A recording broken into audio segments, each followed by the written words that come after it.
culto cool e a contextualização. 1 Coríntios, por gentileza, capítulo 9, versos 19 a 23.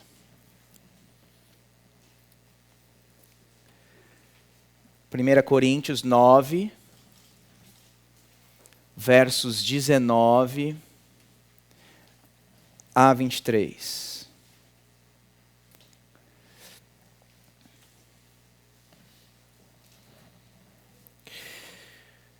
O apóstolo Paulo diz assim: porque sendo livre de todos, fiz-me escravo de todos, a fim de ganhar o maior número possível.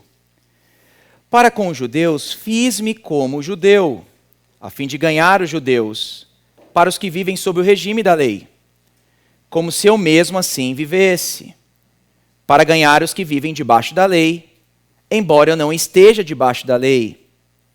Aos sem lei, como se eu mesmo fosse, não estando sem lei para com Deus, mas debaixo da lei de Cristo, para ganhar os que vivem fora do regime da lei.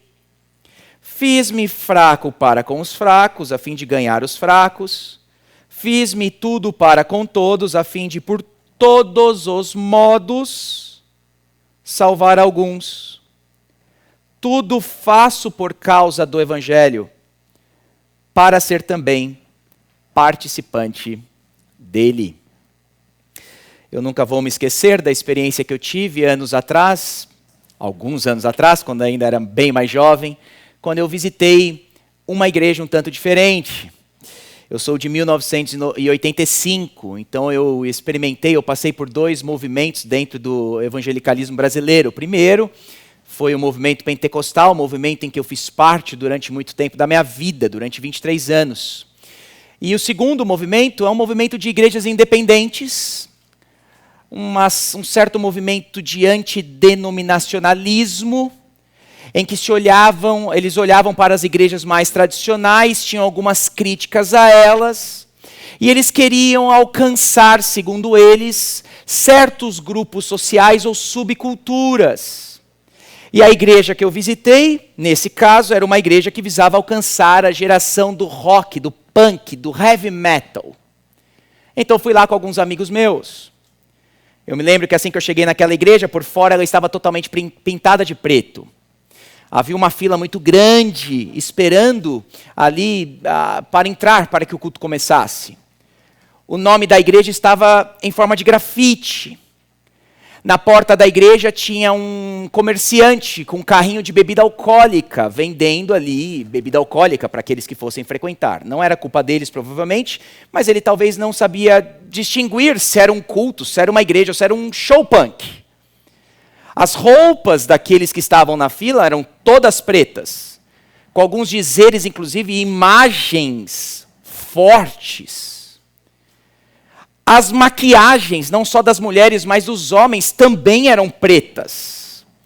Os cabelos eram pintados, os cabelos dos homens eram todos espetados, por assim dizer. E lá estava eu, com a minha camisa florida, com outros jovens que não se vestem assim, e embora eles tivessem até ali alguns grupinhos entre eles, e falavam entre eles na fila, o máximo que nós recebemos foi um tipo de olhar de tipo, o que você está fazendo aqui? Mas aí nós entramos dentro da igreja. Por dentro da igreja ela era totalmente preta, mas preta mesmo, ao quadrado. Um som tão alto antes do culto que a gente mal poderia conversar entre nós. E nesse momento eu já estava meio tão deslocado ali que eu fui me colocando perto da parede, perto da porta de saída. O culto começou. A mulher que começou o culto fez uma oração breve, pegou o microfone e logo começaram a cantar. O estilo de música era heavy metal, punk ou thrash metal.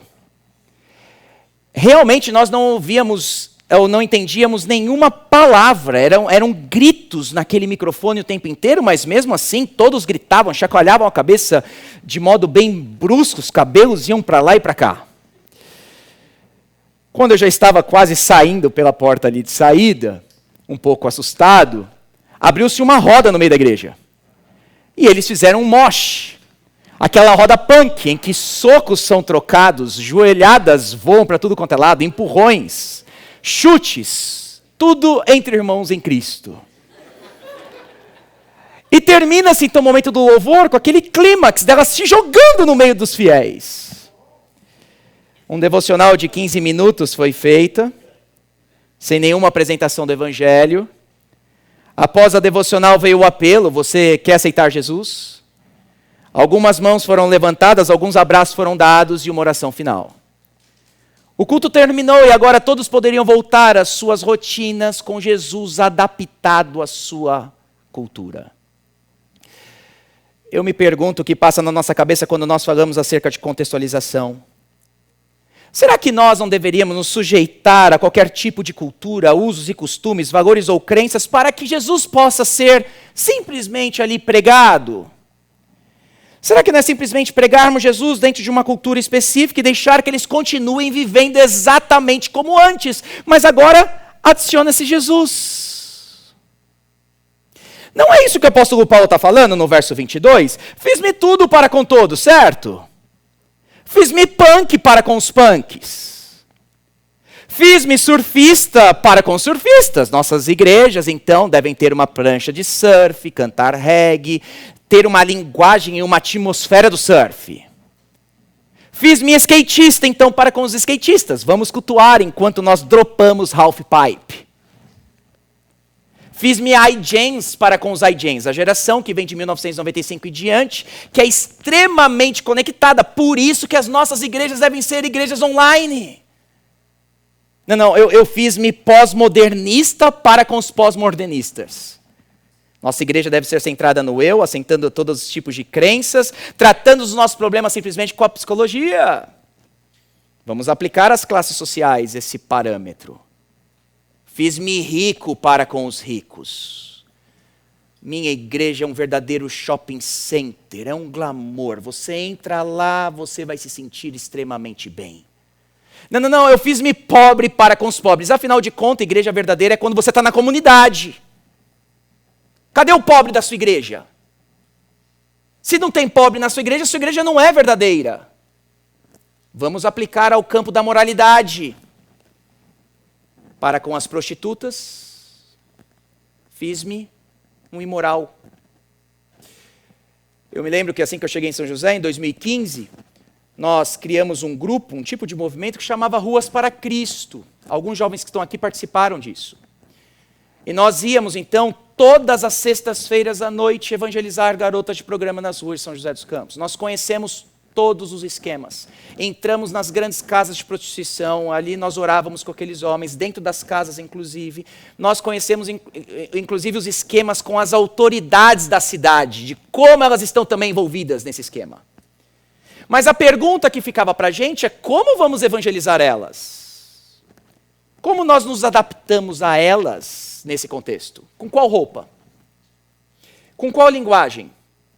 Você não vai falar de pecado para aquela que sabe que está pecando, certo? Ela já sabe que ela é pecadora. Ela tem raiva da igreja. Segundo ela foi abandonada, ela está sendo expulsa da igreja. Vamos falar mal da igreja com elas. Para com os baladeiros, eu fiz-me baladeiros. Ou baladeiro. Nossas igrejas se transformam então em nightclubs. Para os homossexuais e aqueles que defendem relações homoafetivas, fiz-me igreja inclusiva. Eu me pergunto o que passa na nossa cabeça quando nós falamos de contextualização.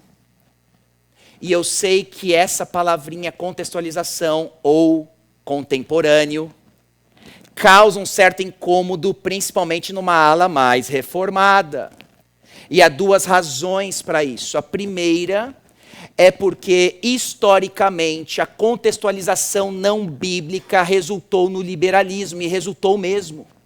Desde quando esse termo foi pela primeira vez cunhado, em 1972, já houve ali uma adaptação da teologia bíblica à cultura da época. E aí aquele que vai trazer isso à tona é Gresham Machen, no seu livro Cristianismo e Liberalismo, em que ele vivia numa cultura naturalista, e ele vai acusar exatamente isso, que teólogos e pastores da época estavam adaptando a teologia à cultura da época. Resultado, a Bíblia não era mais inerrante, Jesus era o Filho de Deus, mas não necessariamente mais divino, a morte morte de Jesus não era mais um acontecimento cósmico, mas um exemplo de amor a ser seguido. Tornar-se cristão não exigia mais o sobrenatural do novo nascimento, mas simplesmente viver o Sermão do Monte.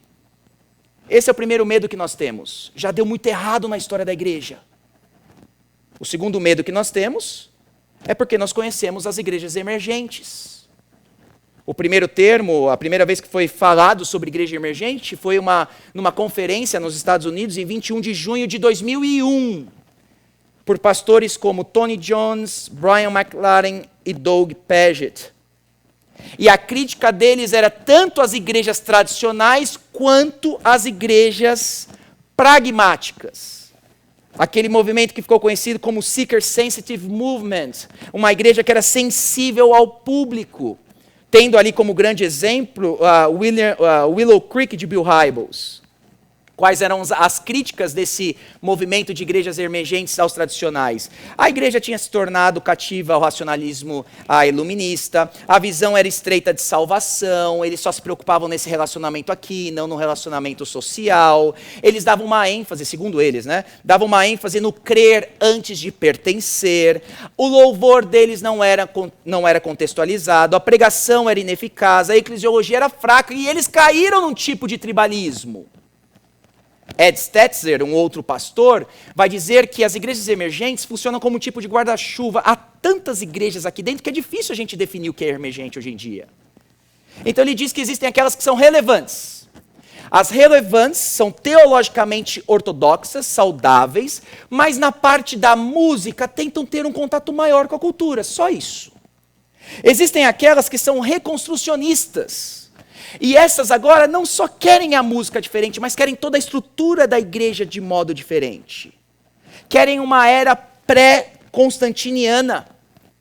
Igrejas mais orgânicas dentro de casa, porque nós caímos aí num tipo de organização que não é muito legal. E existem aquelas que nós ficamos extremamente preocupados, que são as revisionistas, que estão revisando a própria teologia para dialogar com a cultura. Embora nós tenhamos medo da contextualização, fato é que todos nós contextualizamos. E aqui eu cito uma frase de D.A. Carson, olha o que ele diz. Embora nenhuma verdade que os seres humanos articulem possa jamais ser articulada de modo que transcenda a cultura, isso não significa que a verdade assim articulada não transcenda a cultura. Em primeiro lugar, toda verdade articulada está dentro de uma cultura. É isso que Carson está falando. Não há apresentação do evangelho que esteja fora da cultura. Não há uma única apresentação, uma apresentação universal do evangelho a todas as culturas. Eu estou vestido aqui com um tipo de roupa que eu entendo que se adapte mais ou menos à nossa cultura. Estou usando um idioma que eu entendo que vocês possam compreender. Uso certos exemplos da melhor maneira, ou tento, para que vocês possam pegar aqui o que estamos falando. Isso é contextualizar. Não há nenhuma articulação da mensagem que esteja isenta da cultura. Por outro lado, a verdade transcende a cultura. E é quando nós deixamos de perceber que a verdade deve transcender a cultura, não deve se submeter a ela, que nós vamos cair então no relativismo ou no liberalismo. Então, qual é uma boa definição de contextualização para nós? Eu cito uma que eu li, que eu entendo que foi uma das melhores que eu encontrei. Contextualização não é falar o que as pessoas querem ouvir, mas antes oferecer às pessoas respostas bíblicas, que elas talvez não queiram ouvir, de forma nenhuma. As perguntas sobre a vida que estão fazendo, na época e no lugar em que se encontram, numa linguagem e em formas que compreendam, e por meio de apelos e argumentos com uma força que elas sejam capazes de sentir. Contextualização, portanto, não tem a ver com conforto, mas com clareza. Contextualização é adaptar a comunicação a determinada cultura sem comprometer a essência e as particularidades da mensagem. Contextualização não implica em mudança da mensagem, mas na mudança do mensageiro, ainda assim com certos limites nessa mudança do mensageiro. A boa contextualização vai aprovar o que é bom na cultura e vai condenar seus ídolos. E aqui nesse texto que nós lemos do apóstolo Paulo, entendo eu que nós temos 3 princípios para pensarmos acerca da contextualização. A motivação para a contextualização, o limite da contextualização e a moldura da contextualização. Vamos começar então, por gentileza, no verso 19. Olha comigo aí na sua Bíblia. O apóstolo Paulo diz a motivação para a contextualização. Porque sendo livre de todos, fiz-me escravo de todos, a fim de ganhar o maior número possível. Lembra que Paulo está no argumento muito maior aí do que esse finalzinho do capítulo 9. Já foi falado aqui em outras palestras. Paulo está no argumento que ele começou em 1 Coríntios capítulo 8, verso 1. E lá, vocês sabem, ele disse no que se refere às coisas sacrificadas aos ídolos. O problema ali na igreja de Corinto é que você tinha aqueles templos, né, pagãos ali na cidade de Corinto. Quando o adorador ia naquele templo, ele levava um alimento para ofertar ao Deus, e o alimento era repartido em 3 partes. A primeira parte do alimento ia à divindade, a segunda parte do alimento ficava com o sacerdote, a terceira parte do alimento ficava com o adorador. Vocês podem imaginar a quantidade de carne que esses templos recebiam em Corinto? O que eles iam fazer com tanta carne dentro do templo? Vender ao açougue, vender ao mercado. E aí você que era gentil, que esteve ali tão envolvido naquele culto pagão, mas agora está em Cristo. Você vai comprar carne, mas você sabe que a carne que você está comendo tinha sido ofertada àquela divindade que hoje você tem repulsa a ela. E esse era o problema dentro da igreja de Corinto. Os fracos e os fortes. Os fracos, diz Paulo, era um problema de consciência fraca. Estavam emocionalmente apegados ainda àquela velha situação de vida, de culto àqueles deuses do paganismo. Não tem nada a ver com o que o movimento neopentecostal vai dizer, que a fé é fraca, então você vai receber mais ataques do diabo, sua oração não tem nenhum valor. É um problema de consciência, de emocional. Em outro lado, você tem os fortes, os judeus, que não estiveram envolvidos nesse paganismo. E para eles vão falar, olha, nós temos conhecimento. O ídolo não é nada, e não é comer ou deixar de comer que você vai ser mais agradável a Deus. Aí o argumento, vocês sabem, de Paulo nessa passagem, olha, não é o conhecimento somente que deve guiar no uso da liberdade, mas o amor edifica. E quando falamos em liberdade, diz o apóstolo Paulo, não está em jogo o seu direito, mas o seu serviço. E aí ele vai dar um exemplo em 1 Coríntios capítulo 9, logo no primeiro trecho ali do capítulo 9, de como ele vivia assim. Não sou eu livre, diz Paulo, não sou eu apóstolo de Cristo, não tenho eu o direito de levar uma mulher comigo, de eu ser sustentado por vocês, igreja de Corinto, mas eu não fiz uso do meu direito. Por isso, agora olhando o verso 19, vocês vão entender que o apóstolo Paulo está dizendo, porque sendo livre de todos, ou seja, vocês não pagam o meu salário, fiz-me escravo de todos. Qual a motivação?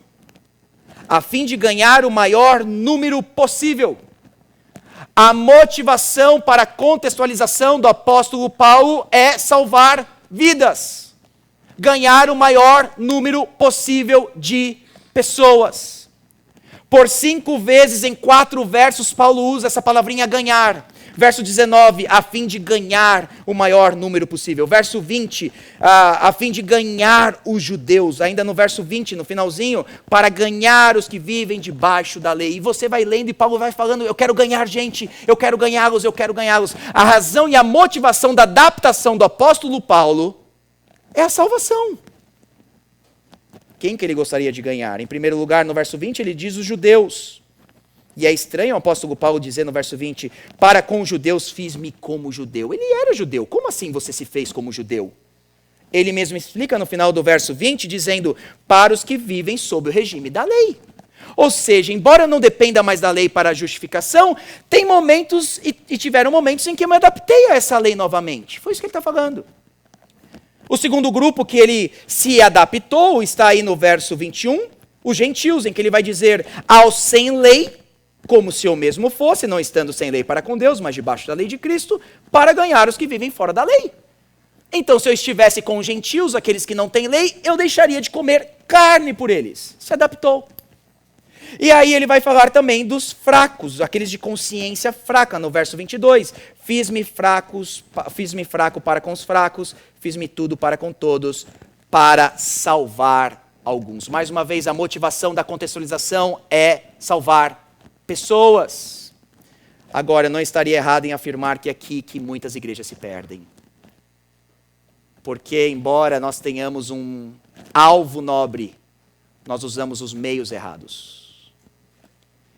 E é na motivação de ganharmos pessoas que nós sacrificamos a fidelidade do nosso culto. A melhor definição de culto que eu ouvi vem de David Peterson, que ele vai dizer que o culto é um encontro intenso com Deus nas condições que Ele estabelece. E da maneira que somente Ele torna possível. Quando nós falamos de culto e culto cristão, é nas condições que Deus estabelece. Agora, claro que quando falamos de culto, dentro dessa teologia bíblica da adoração, fazemos uma distinção do culto privado que você presta, Romanos 12:2, você é um sacrifício vivo, santo e agradável, e do culto público. No culto público, sim, nós temos normas, princípios, prescrições bíblicas que nós devemos seguir. É por isso que a Confissão de Fé de Westminster, no capítulo 21, no parágrafo 5, vai dizer quais são esses elementos aqui, o que nós chamamos do culto público. Oração, pregação, canto, sacramentos, juramentos religiosos, votos, jejuns solenes e ações de graças. Culto, portanto, é o cumprimento de uma lei, de uma ordem, de princípios. Na nossa contextualização, nós não estamos à vontade ou livres para inventar acerca do culto. Eu poderia usar exemplos e exemplos bíblicos aqui de como na história, quando pessoas tentaram inovar elementos ao culto, isso deu muito errado. Começando com Caim, que tentou apresentar ali um tipo de sacrifício que Deus não aceitou. Nadab e Abiú, em Levítico capítulo 10, filhos de Arão, trouxeram um incenso que o Senhor não tinha prescrito. Êxodo 32, o povo quis inovar o culto, trazendo um bezerro de ouro, e o Senhor pesou naquela comunidade. Mas como pastor, o que mais pesa, o que mais me traz temor é o exemplo que nós temos em 1 Coríntios capítulo 11. Quando Paulo vai dizer a uma igreja do Novo Testamento, é por isso que há entre vocês muitos fracos e doentes, e não poucos que já morreram. Por que que o Senhor matou alguns em Corinto? Porque eles não estavam administrando a ceia de modo correto. E a mão do Senhor pesou naquela comunidade. E aí, gente, falando sério, como pastor, isso aqui enche o nosso coração de temor. A gente não pode brincar de culto. Tem um exemplo no Novo Testamento de como o Senhor leva a sério a sua santidade. O Senhor não só quer ser adorado, mas Ele prescreve como quer ser adorado. E na motivação de ganharmos pessoas, nós sacrificamos aquilo que nós não podemos sacrificar, a saber, o culto. E é claro que devemos fazer aquela distinção básica entre elementos do culto e circunstâncias do culto. O princípio regulador já disse isso para a gente. Elementos são esses que eu citei, que há prescrições bíblicas que nós devemos seguir. Circunstâncias são aquelas determinadas situações, as circunstâncias que tornam os elementos possíveis. Não há nada na Bíblia se você tem que ter um culto ou 2 cultos ao domingo. Você é livre. Aonde sua igreja deve estar? Que cor deve ser a sua igreja? Preta, branca? Qual deve ser o estilo da música que você deve tocar? Qual é a iluminação bíblica do nosso culto? Você não tem nada disso, circunstância. Então, há uma certa liberdade nas circunstâncias, mas não há liberdade, ou não deveria ter liberdade naqueles elementos em que a Bíblia se expressa de modo claro. Agora, gente, se a motivação da contextualização é ganhar pessoas, devemos usar os meios que Deus usa para que isso aconteça. E nós chamamos isso de meios de graça. E aqui eu não vou entrar na teologia de meios de graça, porque não tem tempo de entrar. Mas um senso que nós perdemos acerca do nosso culto é a noção da presença do Cristo ressurreto no nosso meio. Cristãos na tradição começariam os seus cultos com a oração Maranata. Vem, Senhor. Eu sei que agora o Senhor vai visitar o seu povo. Em 1 Coríntios capítulo 5, verso 4, Paulo diz: em nome de nosso Senhor Jesus, reunidos vocês e o meu espírito, com o poder de Jesus. Quando nós estamos reunidos com o poder do Cristo ressurreto. Em 1 Coríntios capítulo 14, verso 25, Paulo diz que quando nós pregamos ou fazemos uso da profecia, o incrédulo entra no nosso meio e os segredos do coração dele se tornará agora manifesto, ele vai se prostrar com o rosto em terra, adorará a Deus, testemunhando que Deus está no nosso meio. Por isso que o culto é um encontro intenso com Deus. Por isso que é no culto que se cumpre Mateus 28, 20, de que eu estarei com vocês até o fim dos tempos. Não é estar com vocês de um modo individualista, né? Sim, o Senhor Jesus vai estar comigo sempre do meu lado, enquanto eu estou no meu quarto. Isso, dentro do contexto de Mateus, é Mateus 18, onde estiverem 2 ou 3 no meu nome, aí eu estou no meio de vocês. Nós perdemos esse senso da presença do Cristo ressurreto no nosso meio, por isso que o culto é uma reunião diferente de qualquer outra reunião, de uma reunião do seu trabalho, de uma reunião na sua faculdade. O culto é uma experiência de encontro com Deus. Como Cristo vem e nos abençoa nesse culto, e aí nós chamamos isso de meio de graça. Pregação e sacramentos. Foi Cristo que pegou um pedaço de pão, pegou o cálice e disse: isto é o meu corpo, isto é o meu sangue. Independente de como você interpreta isso, Cristo está ali. Foi Cristo que olhou para os seus discípulos e disse: olha, quando eles ouvirem vocês, eles estão ouvindo a mim. Pregação. Cristo vem a nós na pregação, Cristo vem a nós nos sacramentos. Nossa tendência é construirmos escadas constantemente com nossos estilos, com o nosso pragmatismo, com a pintura da igreja, com o jeito de ser, mas a escada que Deus colocou são os meios de graça. Ele desce a nós, nos abençoa mediante a pregação e o uso correto dos sacramentos. A motivação da contextualização, portanto, é salvação. E o limite da contextualização? Olha o verso 21 comigo. O limite da contextualização. Ao sem lei, como se eu mesmo fosse, não estando sem lei para com Deus, mas debaixo da lei de Cristo. Parece que quando Paulo fala ao sem lei, eu me fiz sem lei, parece que Paulo então era um fora da lei na sua contextualização, no seu modo de adaptar. Mas ele vai dizer: não, Senhor, como se eu fosse um sem lei. Como se eu fosse um fora da lei, mas estando debaixo da lei de Cristo. Estou debaixo do senhorio de Cristo, estou debaixo da autoridade de Cristo, estou sem leis cerimoniais, mas estou debaixo da lei moral de Cristo. Portanto, nós temos claros limites na nossa contextualização. Não somos livres para pecar moralmente com a motivação de ganhar pecadores. Esse é o grande erro da igreja inclusiva. Esse é o grande erro da igreja que se transformou em balada. Eles pensam que nós perdemos qualquer limite na nossa contextualização. Paulo tinha limites. Ele se faz sem lei cerimonial ali, mas ele se coloca debaixo da lei de Cristo. Na nossa contextualização, nós devemos adaptar nossa comunicação e forma, mas jamais a nossa moral. Pense no cenário ali do Ruas para Cristo. Evangelizando então garotas de programa. Quais são os nossos limites? Debaixo da lei de Cristo. Por último, a moldura da contextualização. A forma da contextualização. Verso 23, eu encerro com vocês aí. Olha comigo, por gentileza, o verso 23. Tudo faço por causa do Evangelho, para ser também participante dele.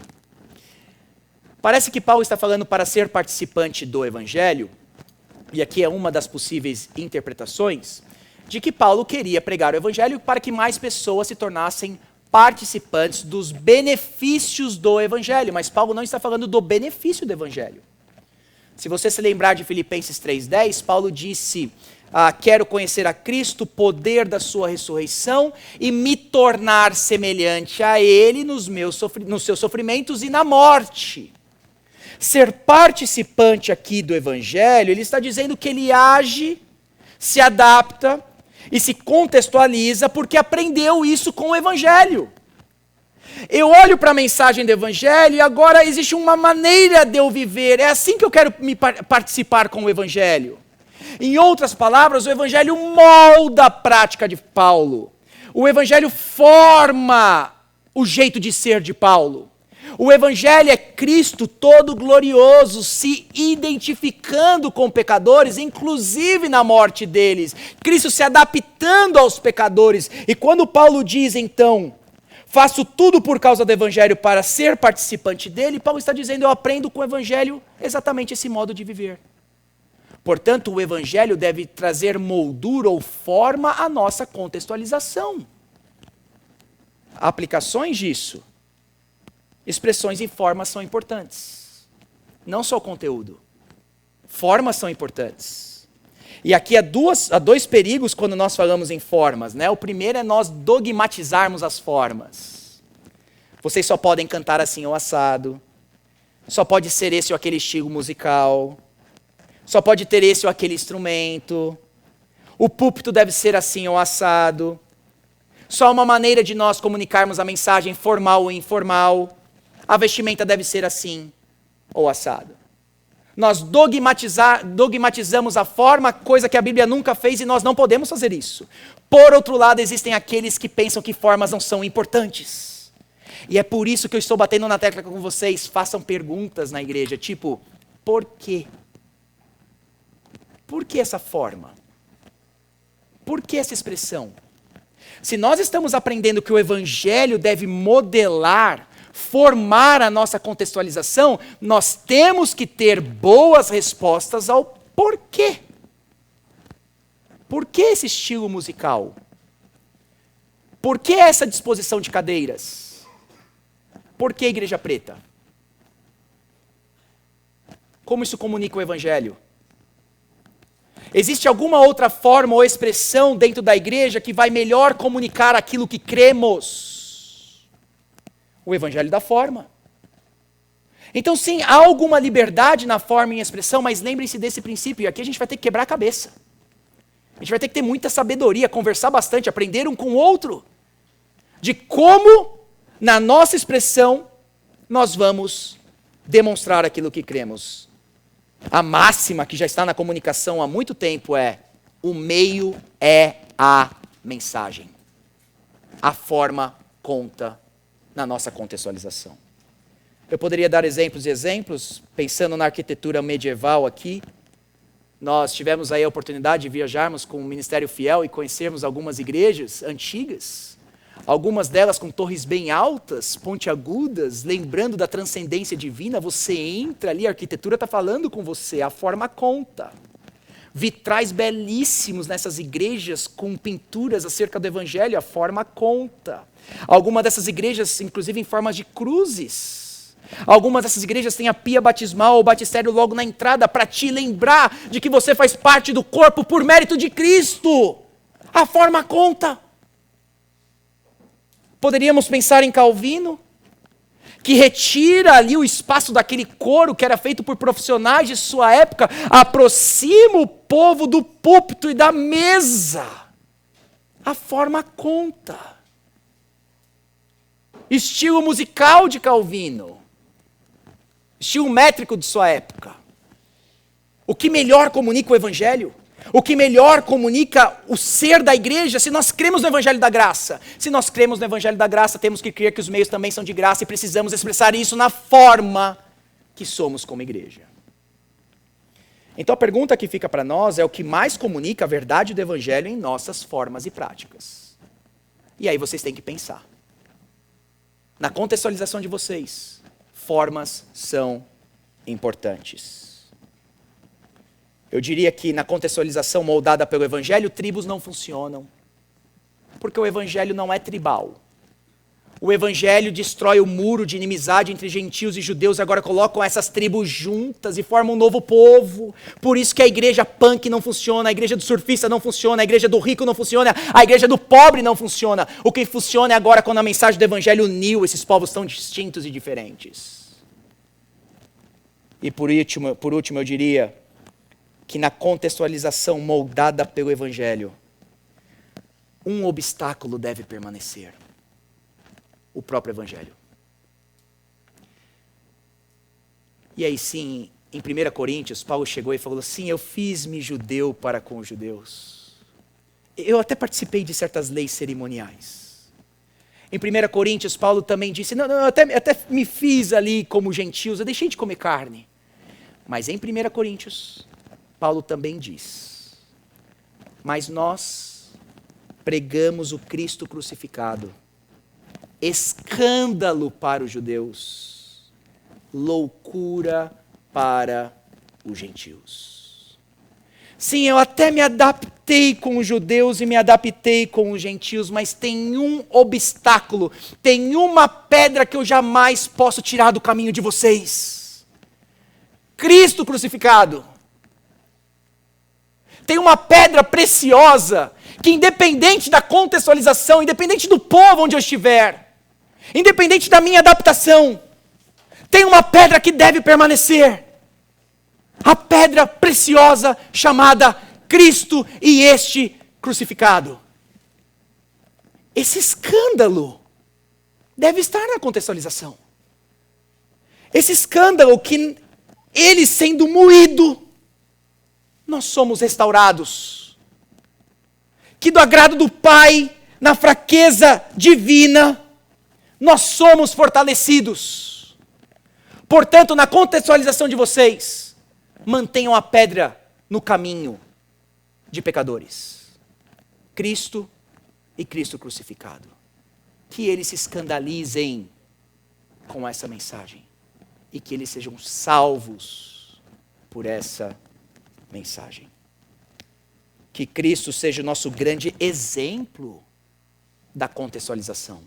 Mais do que isso, que Cristo seja a nossa mensagem enquanto contextualizamos. Que Deus nos abençoe. Vamos orar?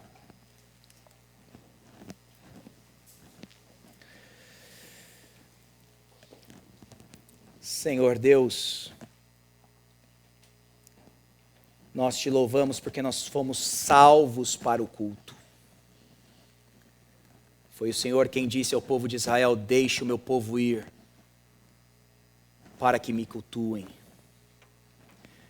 É o Senhor quem disse em Efésios capítulo 1, que nós fomos predestinados, adotados para o louvor da sua gloriosa graça. Nós fomos salvos para o culto.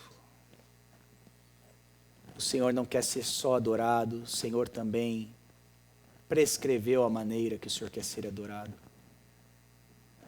Nós reconhecemos que por hora nós temos, ou por vezes nós temos pecado, errado, e pedimos perdão por isso. Senhor, ajuda-nos a sermos fiéis à cultura local, mas mais do que isso, fiéis a Ti. Que possamos prestar culto que o Senhor, demonstrando o seu valor, demonstrando a sua honra, a sua glória, ajuda-nos nesse caminho, Senhor. São questões que não são fáceis. São questões que, em anos e anos de história da igreja, essas questões têm sido trabalhadas. Então ajuda-nos, dá-nos sabedoria nas nossas igrejas locais, com nossa liderança, com os nossos pastores, ajuda-nos, Senhor, para que possamos nos manter fiéis a Ti. No nome de Jesus. Amém. Amém. Tiago, muito obrigado. Que exposição abençoada. Muitas perguntas aqui para você. Vixe. Tá na roça, irmão. Nada, benção. Tiagão, a pergunta já de cara assim para você sobre a forma que você falou, né? É interessante isso, que muitos que negam a importância da forma, eles evidenciam um apego deles a uma forma, né? Porque eles estão negando que a forma é importante, mas eles estão idolatrando uma forma que eles não querem deixar de jeito nenhum. Sim. Então, como que a gente pode, de maneira mais prática, né, evidenciar que o que ele está negando, na verdade, ele está idolatrando, porque ele não abandona uma forma de jeito nenhum e ele não entende que a forma é adaptável e muda né, conforme o tempo passa. Como que eu trabalho isso na minha igreja? A identificação correta da forma. A beleza aí da gente falar dos meios de graça, pregação e sacramentos, é porque então a igreja se torna simples, rotineira, ordinária. A gente não precisa, domingo após domingo, ficar inventando coisas novas. Quando você entende um pouquinho da teologia sacramental ou dessa ideia do meio de graça, né, dos meios de graça, então você sabe o que você tem que fazer domingo. Eu tenho que priorizar o culto na pregação e nos sacramentos. Simples assim. O Senhor vai abençoar o seu povo através desses meios. E aí, pensando, então, desde a liturgia, e aí Calvino pensou isso na sua liturgia, não é? A liturgia de Calvino era muito impactada pelo Evangelho da Graça, de que primeiro ele fala e nós respondemos. Primeiro vem o Evangelho e depois nós respondemos. Toda a liturgia dele ele montou assim, com essa ideia de simplicidade, entendendo os meios da graça. Na questão da forma, priorizem formas que vão exemplificar, então, essa simplicidade da pregação e dos sacramentos. Não tem resposta certa se você tem que cantar uma música antes da pregação ou duas depois da pregação. A gente canta uma aqui, duas ali, canta 3, canta 4. Pense com a sua igreja. Entenda aí os porquês disso. O ruim de quem pensa de que a forma não é importante é exatamente isso. Eles têm uma liturgia ali. E liturgias são formativas, né? Isso está em moda hoje em dia de falar liturgias formativas. A ideia não é minha, vocês sabem aí de quem está trazido isso para o Brasil. O exemplo que eu dou de liturgia formativa é o seguinte: como o culto forma você e você nem percebe. Você entra num culto, e aí você entra naquele culto, está tudo escuro. E aí a música está extremamente alta. E aí aquele que pega o microfone, ele começa a falar que ele está cheio do Espírito. E o cheio do Espírito dele é cheio de berro e muitas emoções. Não é? Ele está demonstrando isso nas suas emoções. Quando ele abre a palavra para pregar, ele vai pegar um texto bíblico, ele vai dizer, irmãos, eu nem tenho nada para falar para vocês, mas eu vou descobrir um sentido aqui por trás do texto. Ele traz um sentido por trás do texto, ora, encerra o culto e vocês vão para casa. Isso formou vocês. Vocês nem sabem, mas isso formou vocês. Sabe por quê? Na segunda-feira você vai chegar e você vai querer buscar o Senhor do mesmo modo que você viu no domingo. Só que você tem um problema aí. Você não vai chorar. Você sabe como é. Você não vai sentir o arrepio todo de domingo. E agora o que começa a acontecer com você é que você entra numa crise de fé. E por que você entra numa crise de fé? Porque o culto formou você e você nem sabia. Porque se relacionar com o Senhor, eu preciso sentir esse negócio. É assim que o Senhor está comigo. Aí o apóstolo Paulo vai dizer que nós devemos viver por fé e não por vista. Se relacionar com o Senhor é diferente do que aconteceu domingo. Um outro exemplo, você entra numa outra igreja. Aquela igreja é ordinária, é simples. Você tem ali leitura da palavra no início do culto. Você tem o canto acontecendo, mas não com uma pessoa em destaque, porque lembra que você não está sozinho na fé cristã, você tem um corpo junto com você, e aí por isso que a importância do canto congregacional, da gente pelo menos tentar ouvir aqueles que estão cantando à nossa volta. Você não está sozinho nessa. Alguém que vai pregar, ele simplesmente começa a ler, irmãos, olha comigo o verso 21, olha comigo o verso 22, ele está te ensinando a ler a Bíblia. Ora, tem aquele momento de confissão de pecado que você tem que ficar em silêncio no culto. É estranho, mas isso está formando você. Você vai chegar na segunda-feira, você vai lembrar que o silêncio é importante na espiritualidade, que Deus está ali. De que você às vezes não precisa só sentir, de que às vezes quando eu estou orando, confessando os meus pecados, Deus está comigo ali. O culto formou você. E você não teve crise de fé. Liturgias e formas, elas não só comunicam então a mensagem do evangelho, como elas também nos formam. E é por isso que nós precisamos escolher boas igrejas com boas liturgias. Porque elas estão formando vocês. Um exemplo pessoal que eu dou, eu não tenho muita preocupação hoje, eu e Raquel, de visitar minha esposa, de visitarmos igrejas em que eles não pensam na liturgia e na forma. Eles têm ali a forma e liturgia, mas às vezes você entra lá, é uma bagunça. Eu não tenho muito problema com isso hoje, porque nós estamos formados. Eu tenho problema de colocar minha filha de 4 anos num ambiente desse. Dela começar a olhar aquilo e falar assim, é assim que eu devo me relacionar com Deus. Ela vai para segunda, sábado, e ela pode ter uma crise de fé. Porque a liturgia é formativa. Essa é a ideia das formas. A gente tem uma pergunta aí do Peter, que está via Zoom. Vai fazer uma pergunta para o Tiago Guerra.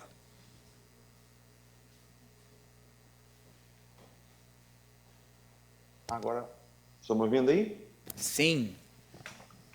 Bom dia a todos, uma benção poder estar participando aqui com vocês dessa conferência. Eu queria fazer uma pergunta, associando também um pouquinho essa temática da sua palestra com a palestra um pouquinho anterior, né, que aqui no Zoom a gente estava ansioso aqui para fazer essa ponte. Às vezes tem muita diferença geracional nas igrejas, né? E acontece que às vezes alguns jovens ficam muito, eu vou usar a palavra revoltados, mais tristes. Eu já passei por situações onde jovens quiseram sair da igreja porque não aceitavam essas diferenças litúrgicas e de costume entre as gerações. E como que a liderança de jovens pode trabalhar para apaziguar isso, né? O que a liderança de jovens tem que fazer para apaziguar essa diferença entre gerações e liturgias e costumes nas igrejas? Ensinar um pouquinho da importância do que a igreja está fazendo e por que está fazendo. Eu acho que um erro das igrejas e da liderança, às vezes, é não dar boas respostas. Por isso que eu estou batendo nessa tecla. Né? Deve existir alguns porquês ali por trás da igreja do que eles estão fazendo. Deve-se pensar isso. Quando deixa isso claro para o jovem, ele entende sim. Ele vai entender de que a igreja é maior do que ele não é maior do que a igreja. De que, existindo porquês, principalmente porquês pautados no Evangelho, isso vai ser, inclusive, o bem dele, não é? Então, acho que isso ajudaria.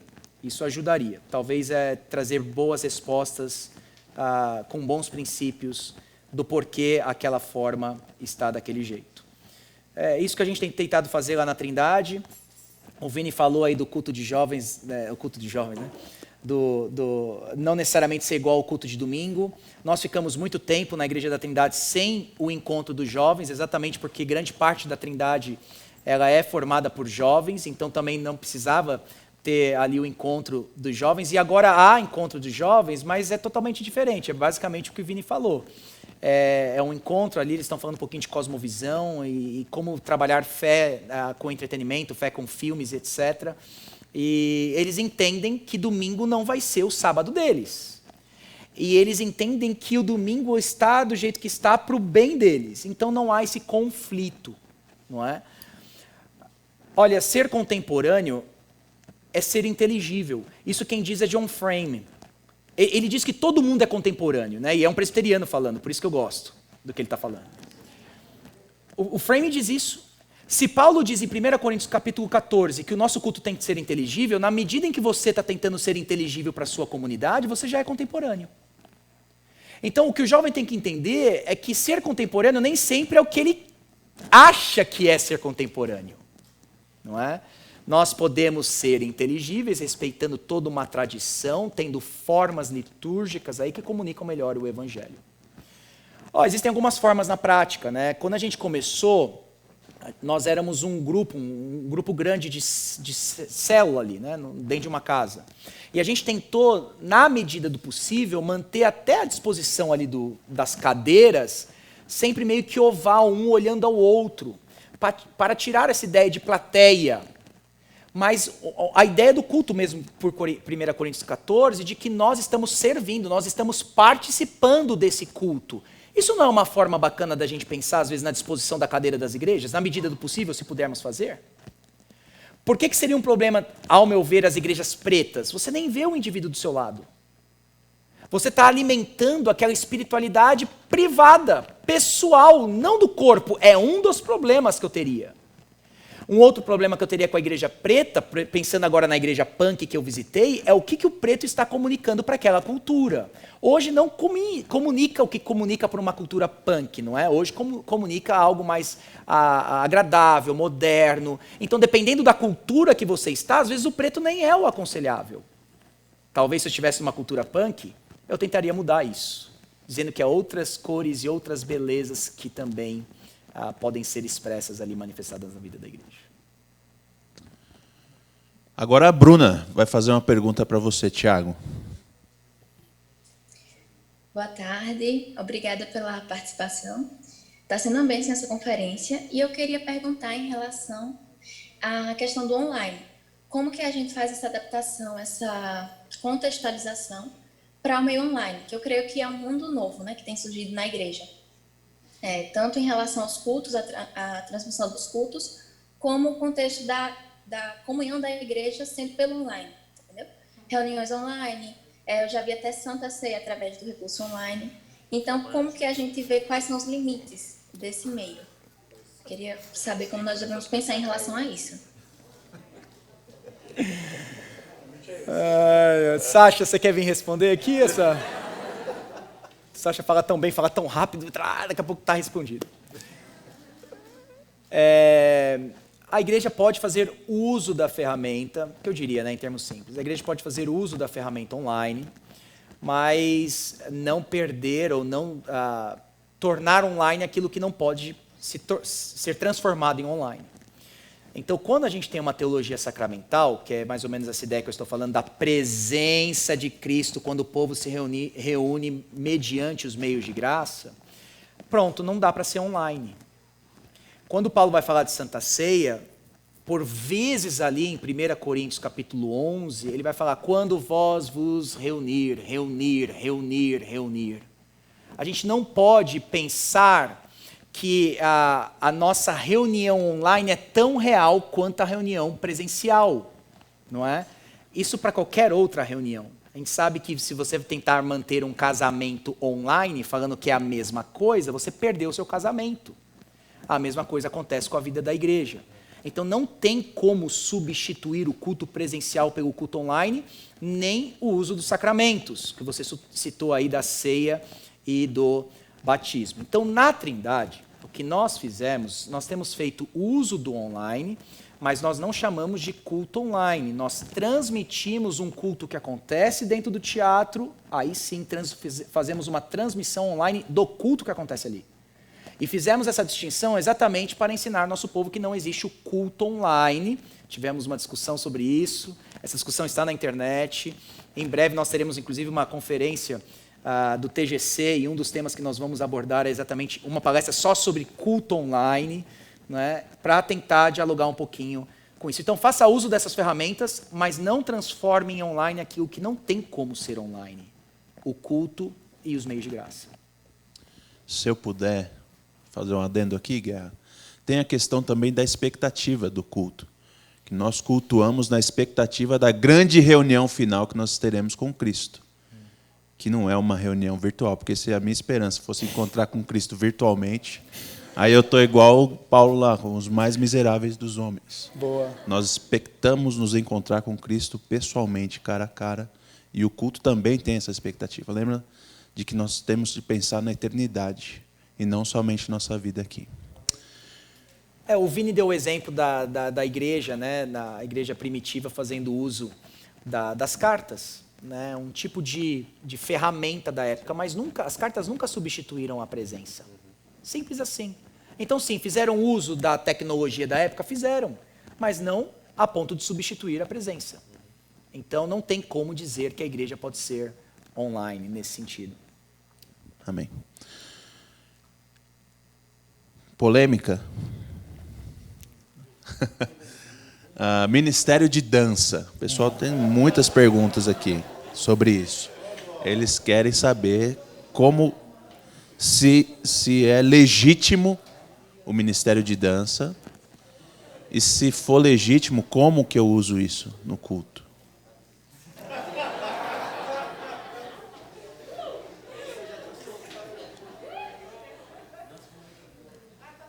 A pergunta é por quê? A pergunta é por quê? Por que você quer um ministério de dança? Esse é um começo. Esse é um começo. Vai mais ajudar ou mais atrapalhar? Vai mais edificar, como o Vini falou, né? Um termo que se repete muito em 1 Coríntios 14, ou não, vai mais distrair. Esse é um ponto bom para a gente pensar. John Frame, na Vida Cristã, né? E outros, eles não veem problema, e isso, mais uma vez, é bem interessante, com o ministério de dança, tendo o seu ali espaço reservado e etc. Eu já tenho alguns problemas com o ministério de dança, exatamente dos porquês. Nós precisamos ter um ministério para isso. Agora, é diferente de eu, no meu lugar ali, bater palma, levantar minha mão, botar a mão no bolso e dar minha chacoalhadinha. Isso eu posso fazer? Claro que eu posso fazer. Você não precisa de um ministério disso. Então, eu não vejo necessidade para isso.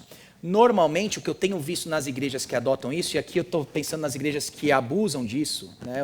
Existem igrejas, provavelmente, que fazem aí um bom, talvez, ministério nesse sentido, mas é mais distrai do que ajuda. É algo que é mais uma distração que nós temos no culto.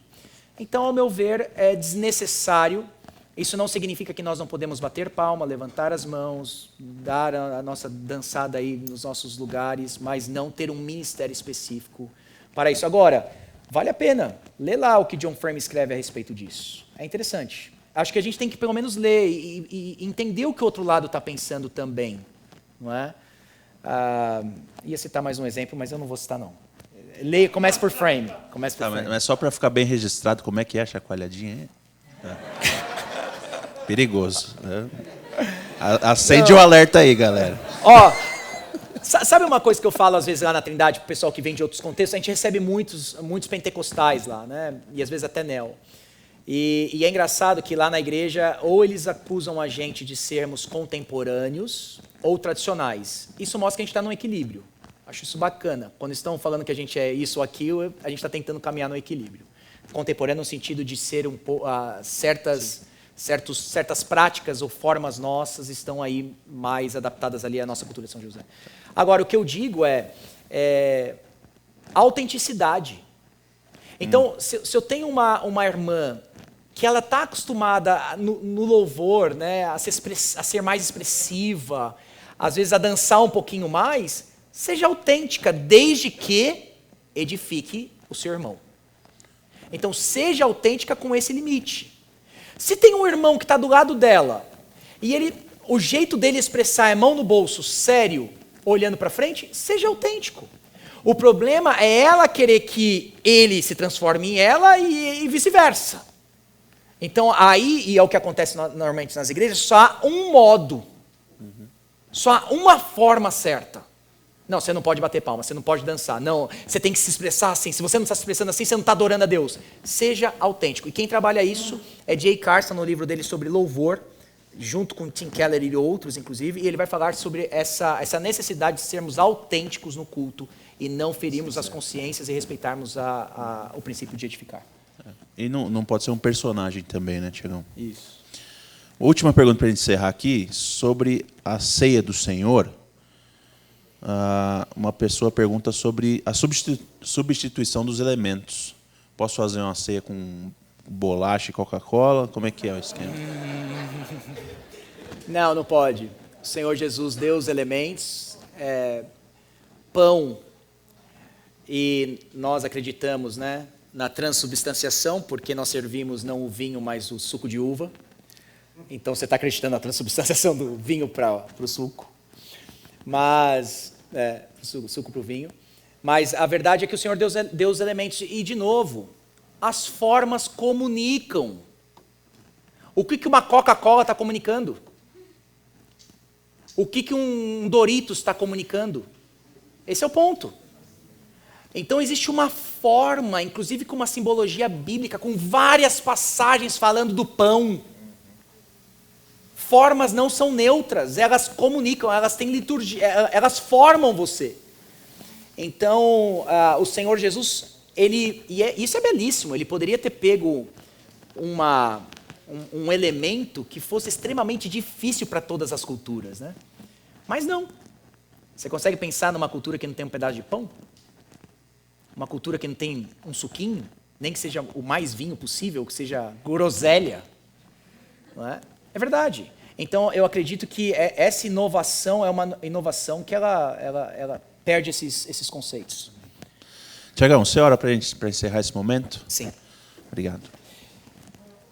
Senhor Deus, muito obrigado por termos direções na Tua Palavra quanto à nossa prática diária, quanto ao nosso culto. E estamos caminhando ainda, aprendendo essas questões. Então, dá-nos graça, Senhor. Dá-nos humildade também para aprendermos uns com os outros.